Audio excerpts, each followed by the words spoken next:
Hi there, welcome to Nonsense Whisky. My name's Vin PF, and on today's episode we're going to be covering the Balblair 1991.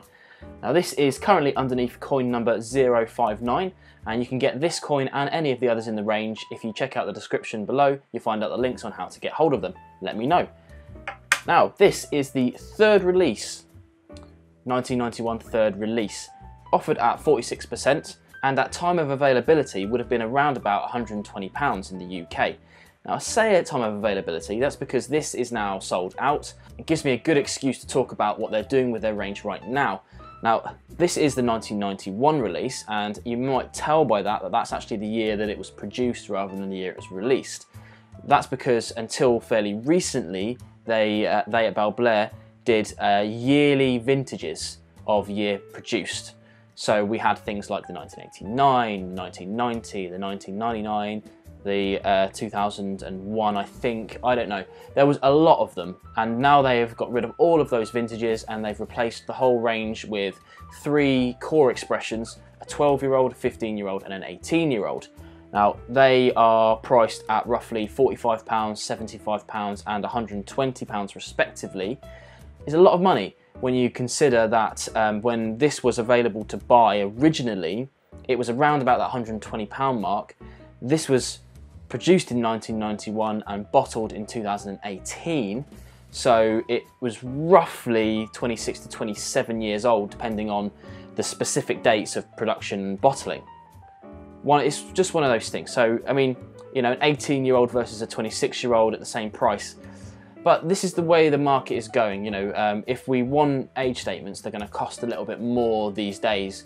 It's cheaper and more cost effective for the producers to produce no age statements, and that's not necessarily a bad thing. You know, there are a lot of really good no age statements out there at the moment. There are also a lot of terrible no age statements out there at the moment, but there are also some not that great age statements as well. So it pays to pay attention to people like my channel and the other YouTuber guys, of course the bloggers as well, so that you can really decide if you think something's worth buying if you're not sure about it.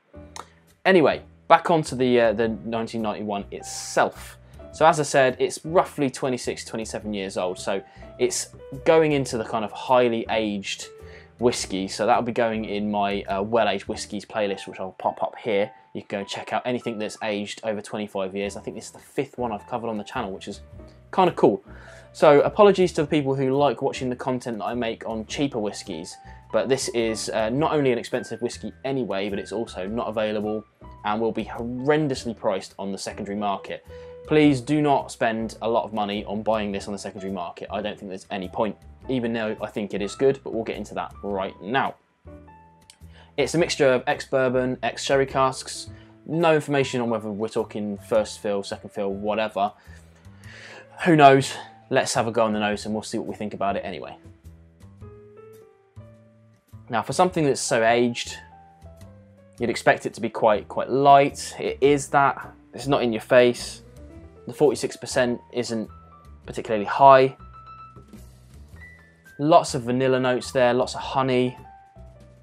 And to my nose, there's a little bit of citrus there, kind of verging on the orangey side of it. It's a pretty good nose, to be fair. I'm greatly enjoying that. Let's try on the palate.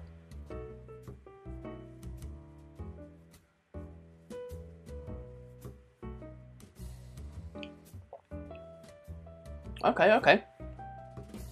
It's quite spice forward. It's more like a kind of clovey spice. Lots and lots of those sherry fruits coming through. Those kind of dried fruits, you know, like raisins and things like that.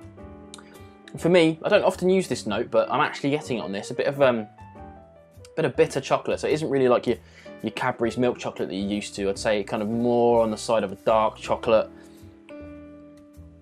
and maybe a touch of those apricots in there as well. But now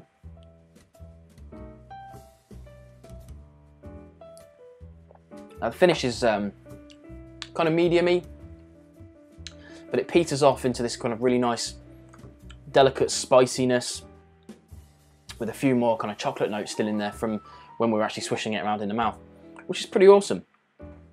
Now, for one of the higher aged whiskies that I've tried, I mean, it's a really good whiskey. Probably one of the, I don't know, at least one of the top 20 that I've tried. I've tried quite a lot of good whiskies these days.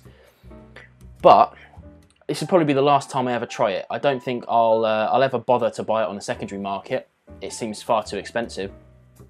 So I think I'll be going straight into their kind of new age statements that they released at the beginning of 2019.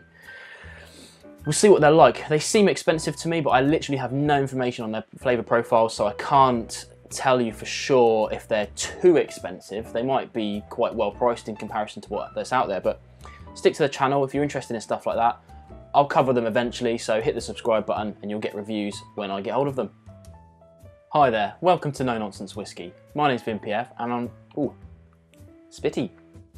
And on today's episode we're going to be covering the Balblair 1991.